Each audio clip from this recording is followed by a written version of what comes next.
Untuk Bapak Presiden Prabowo Subianto, jangan pernah Anda bicara soal Bhinneka Tunggal Ika kalau kasus intoleransi masih terus merajalela di negara kesatuan Republik Indonesia ini. Sekali lagi, Pak, jangan pernah Anda bicara soal Bhinneka Tunggal Ika kalau kasus intoleransi masih terus merajalela di negara kesatuan Republik Indonesia ini.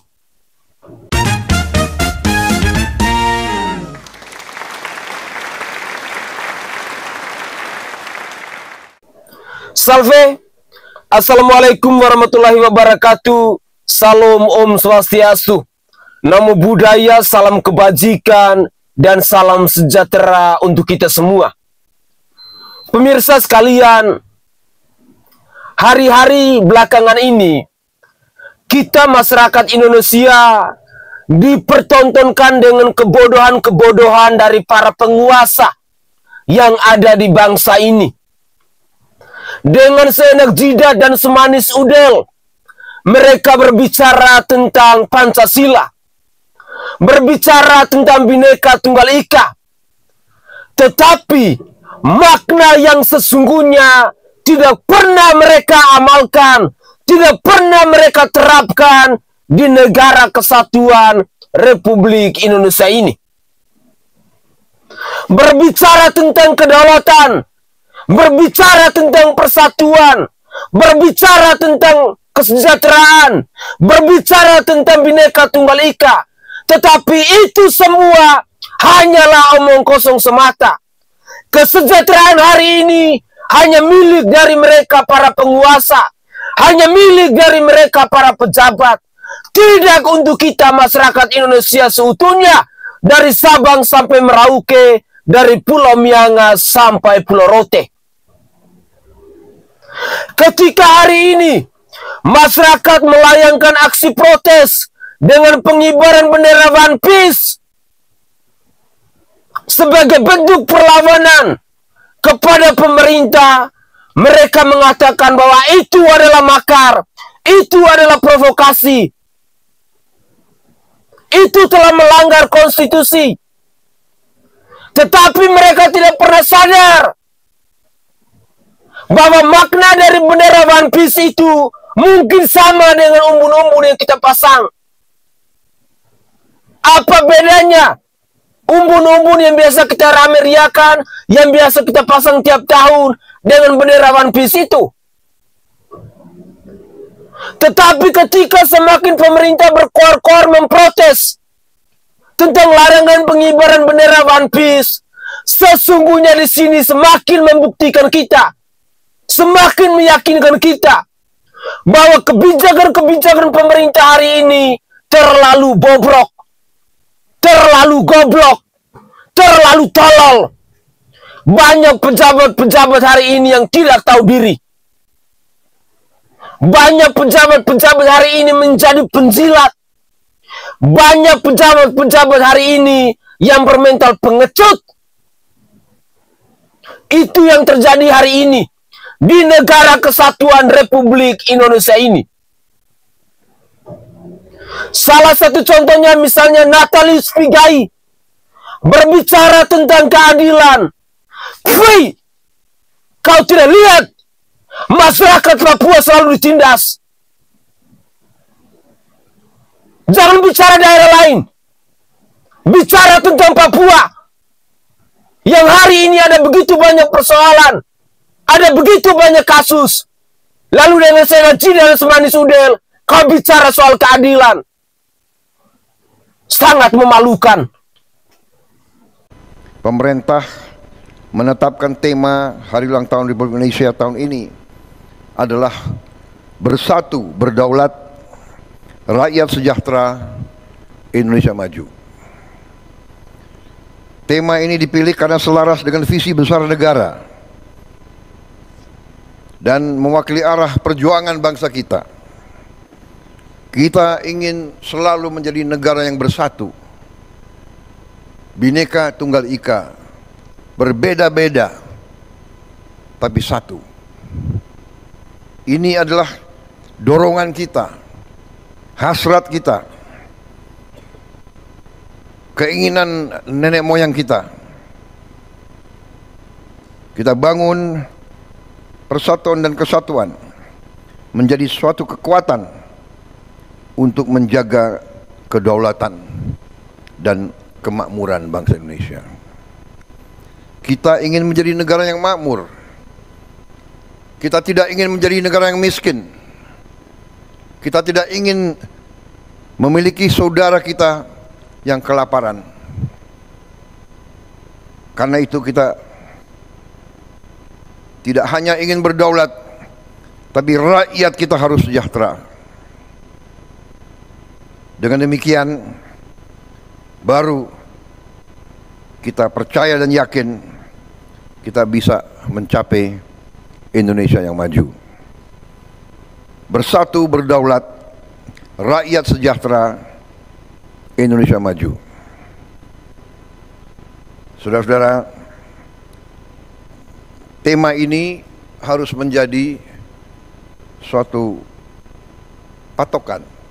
Jangan hanya sekedar menjadi suatu slogan atau mantra. Ini kan memasang bendera kan sebagai bentuk protes. Protes terhadap apa? Kak, terhadap apa? Salahnya di mana? Bagian kesalahan pemerintah yang mana? Apakah Pak Prabowo memberikan kebijakan-kebijakan populis untuk kepentingan rakyat itu salah? Makan bergizi gratis itu salah? Cek kesehatan untuk masyarakat itu apakah itu salah? Tidak disetujui. Pembangunan perumahan 7 jutaan orang rakyat Indonesia apakah itu tidak baik? Pembangunan sekolah rakyat itu tidak baik. Anggaran yang dulunya ya ditumpukan kepada pusat, sekarang kita serahkan kepada daerah. Piramida terbalik. Inilah contoh-contoh pejabat bebal yang asal bunyi, yang asal bicara, seenak jidat dan semanis udel mereka. Salah satunya adalah Natalius Pigai ini. Contoh-contoh pejabat yang bebal, pejabat yang tidak berkualitas, pejabat yang tidak berbobot, bicara tidak sesuai dengan fakta, bicara tidak sesuai dengan kenyataan, bicara soal makan siang gratis, bicara soal makan bergizi gratis, tetapi apa realitanya? Apa faktanya hari ini? Sungguh, Anda adalah seorang menteri yang tidak berbobot, menteri yang tidak berkualitas, menteri yang hanya mempermalukan orang-orang dari Papua.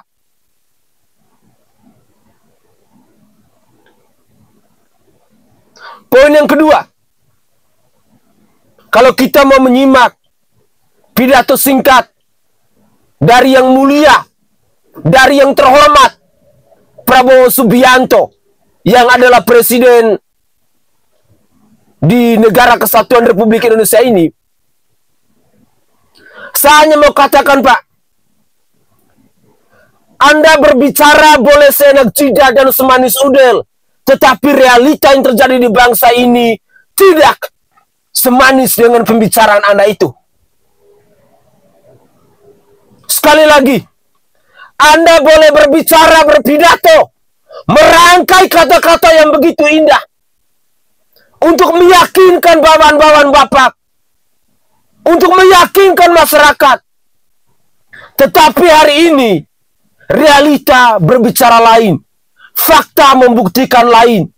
Bapak bicara tentang Bhinneka Tunggal Ika, sementara kasus intoleransi merajalela di mana-mana. Bapak bicara tentang kemakmuran, Bapak bicara tentang kesejahteraan, tetapi hari ini banyak rakyat yang mengemis lampu merah, banyak rakyat yang hidup di bawah kolong jembatan, banyak rakyat yang sedang menderita kelaparan. Bapak tidak pernah tahu soal itu. Inilah bukti bahwa Bapak hanya tahu berkoar-koar. Bapak hanya tahu untuk merangkai kata, biar enak untuk didengar, biar bawahan Bapak merasa puas. Tetapi realita yang terjadi di masyarakat hari ini tidak demikian. Turun Pak ke masyarakat. Rasakan bagaimana susahnya masyarakat hari ini mencari pekerjaan. Rasakan bagaimana masyarakat hari ini ada yang sehari tidak makan. Ketika bangsa Anda hari ini sedang mengalami berbagai macam persoalan, tetapi kebijakan-kebijakan Bapak sama sekali tidak berdampak kepada rakyat, sama sekali tidak pro terhadap rakyat, sama sekali tidak berpihak kepada rakyat. Bapak adalah presiden yang sangat membuat begitu banyak kekacauan di bangsa ini. Pengibaran bendera One Piece merupakan ungkapan emosi rasa tidak percaya, ungkapan kekecewaan, simbol protes, simbol bahwa banyak pejabat-pejabat hari ini yang menjadi pengkhianat. Bapak harus tahu itu.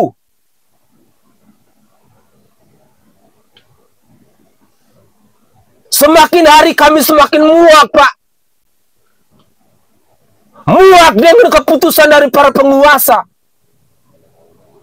Muak dengan kebijakan dari pemerintah. Omong kosong bahwa kesejahteraan, bahwa kemakmuran itu bisa berlaku adil dari Sabang sampai Merauke, dari Pulau Miangas sampai Pulau Rote. Tetapi realita hari ini, fakta membuktikan kesejahteraan, kemakmuran itu hanya milik dari para penguasa, milik dari kalian yang adalah para pejabat. Pimpinan MPR larang pengibaran bendera One Piece, dianggap provokasi jatuhkan pemerintah. Wah, mulai ketar-ketir ini. Saking sakral dan terhormatnya bendera merah putih, saya sendiri keberatan mengibarkannya karena terlalu suci di negara yang kotor ini. Capek ya pura-pura merdeka, selama ini dari SD sampai kuliah, hormat ke bendera, tiap upacara sampai pingsan, panas-panasan, bahkan sampai mendaki gunung, ngibarin merah putih. Jadi jangan tanya lagi, jiwa nasionalis saya yang teriris, Pak. Kirain udah merdeka, padahal masih dijajah part 2. Maaf terlalu frontal, cuman bukankah pemerintah sendiri yang menjatuhkan harga diri tanpa diprovokasi? Gak sadar apa dengan kebijakan nyeleneh sepihak yang kalian buat selama ini? Koreksi kalau bener, suara kita aja gak pernah didengar, masa mau dengerin suara pemerintah? Apakah bakal digrebek polisi kalau ngibarin bendera One Piece? Ya tantang aja isi lob nangkap kita rame-rame. Jadi wakil ketua fraksi ini menanggapi maraknya pengibaran bendera Jolly Roger simbol bajak laut dalam serial One Piece. Kok hal ini baperan banget dah? Giliran hak orang yang selama ini kalian rampas, mereka diam-diam aja. Sekarang apakah penjahatnya mulai risih sama bendera One Piece? Kayak ngerti aja simbolnya. Jadi buat yang nggak tahu, bendera ini memiliki simbol kebebasan para bajak laut yang menolak dikekang sistem aturan pemerintah dunia. Jadi narasinya kurang tepat gitu ya, mengibarkan bendera One Piece dianggap memecah belah bangsa. Kan kalian sendiri yang berusaha memecah belah, gimana sih? By the way, nggak akan ada pemberontak jika sistemnya jujur, benar, dan adil. Koreksi kalau benar. Pro ke masyarakat dan masyarakatnya terpuaskan. Baru kali ini gue bangga jadi pemberontak karena Luffy selalu datang saat temannya disakiti dan Luffy selalu melindungi mereka yang tertindas. Sementara negara, saat rakyat nangis yang datang cuma tagihan. Luffy itu fiksi, tapi kehadirannya terasa nyata. Kalau mau negara ini dihormati, jadilah pelindung, bukan penindas. So, gue sendiri nggak anti merah putih dan nggak fanatik anime, tapi benar-benar kecewa dan udah muak sekali. Jadi apakah kalian menemukan alasan merah putih berkibar di 17 Agustus ini? Jika sebuah kartun bisa mengganggu stabilitas negara, maka masalahnya bukan pada kartunnya sih ya, tapi pada rapuhnya kepercayaan masyarakat terhadap pemerintah. Dan saran buat yang mengibarkan bendera One Piece, tolong jangan jauh lebih tinggi daripada merah putih. Tetap hormati perjuangan pahlawan kita. Karena bendera merah putih bukan sekedar kain dua warna, karena itu simbol perjuangan darah dan air mata. Dan Luffy juga punya prinsip nggak pernah nginjak yang dia hormati. Share video ini, tulis pendapat kalian di drop komen, dan follow. Saudara sekalian, begitu saya dilantik jadi Presiden Republik Indonesia, jika memang saya menerima mandat dari rakyat, pada saat itu saya akan cari bukti-bukti korupsi semua itu. Dan pada saat itu, mulai saat itu, saya akan kejar koruptor-koruptor itu. Bila perlu, sampai ke Antartika, sampai ke padang pasir yang paling jauh, akan saya kejar. Para koruptor atau yang merasa pernah mencuri dari rakyat, kalau kau kembalikan yang kau curi, ya mungkin kita maafkan. Tapi kembalikan dong. Nanti kita beri kesempatan. Cara mengembalikannya bisa diam-diam supaya nggak ketahuan. Mengembalikan loh ya. Tapi kembalikan. Kemudian, hai. Kita prihatin ya dengan bermunculannya bendera One Piece yang menurut saya itu tidak perlu.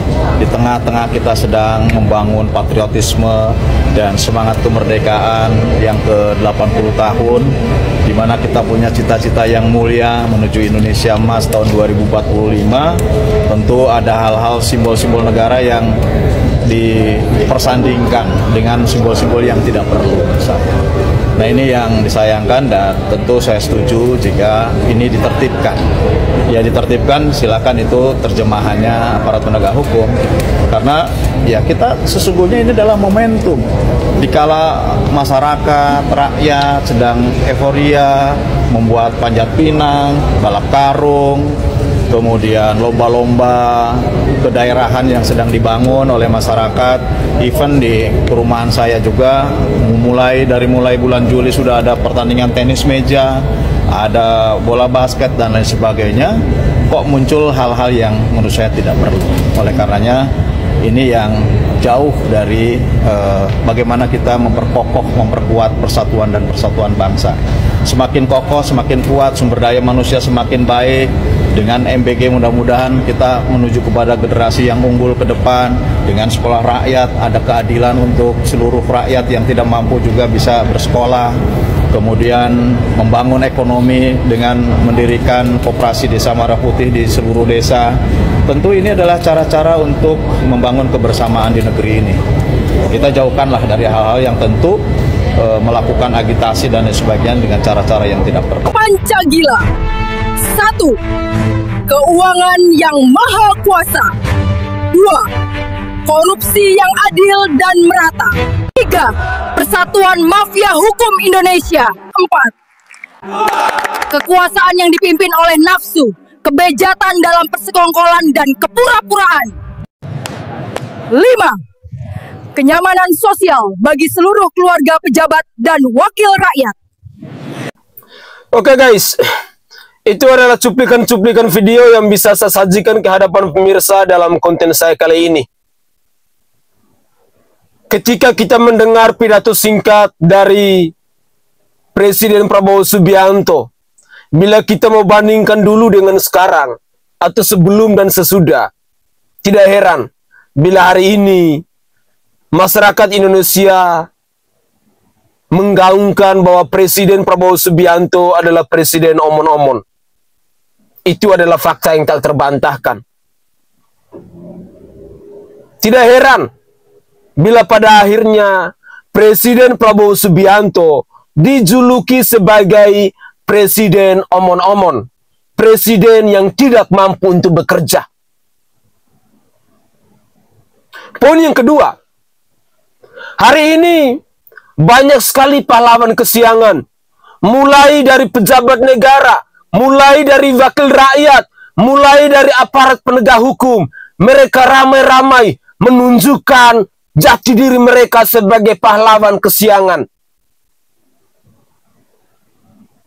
Sangat menjijikan ketika kalian yang adalah wakil rakyat, ketika kalian dibayar oleh rakyat, ketika gaji kalian dinafkahi oleh rakyat, tetapi pada akhirnya kalian menunjukkan mental-mental pecundang, mental-mental penjilat, mental-mental pengecut. Sangat memalukan. Inilah contoh-contoh pejabat yang munafik, pejabat yang tidak tahu introspeksi diri, pejabat yang tidak mampu untuk melihat segala persoalan-persoalan yang ada di bangsa ini. Pejabat yang hanya enak untuk terima gaji. Pejabat yang tidak pernah memperhatikan kehidupan orang-orang kecil. Sekali lagi, inilah pejabat-pejabat penjilat, pejabat-pejabat pecundang, pejabat-pejabat pengecut yang ada di bangsa ini.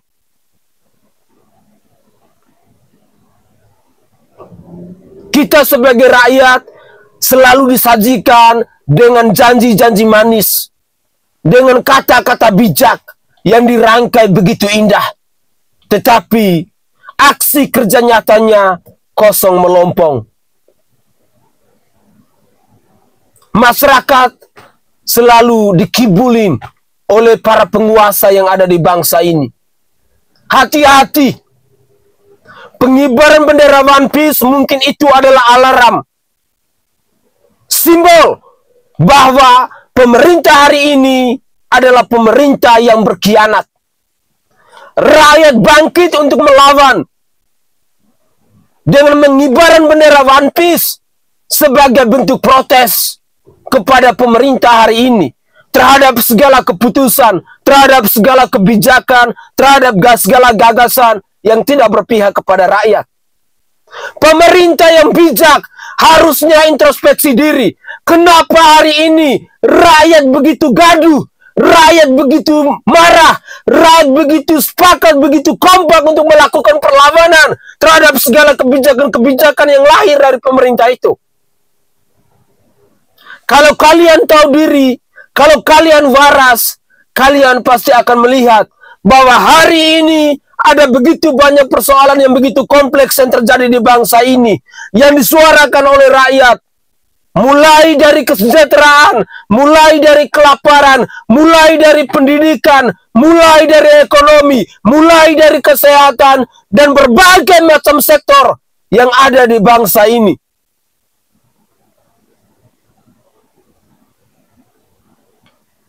Semakin hari, kita rakyat Indonesia semakin disuguhkan dengan kekonyolan-kekonyolan yang datang dari pemerintah. Semakin hari, bukan tumbuh rasa kepercayaan kita, tumbuh nilai-nilai apresiasi kepada pemerintah, tetapi semakin hari, yang ada dalam diri kita, tumbuh rasa muak, tumbuh rasa jijik, dengan berbagai macam kemunafikan yang dilakukan oleh pemerintah hari ini.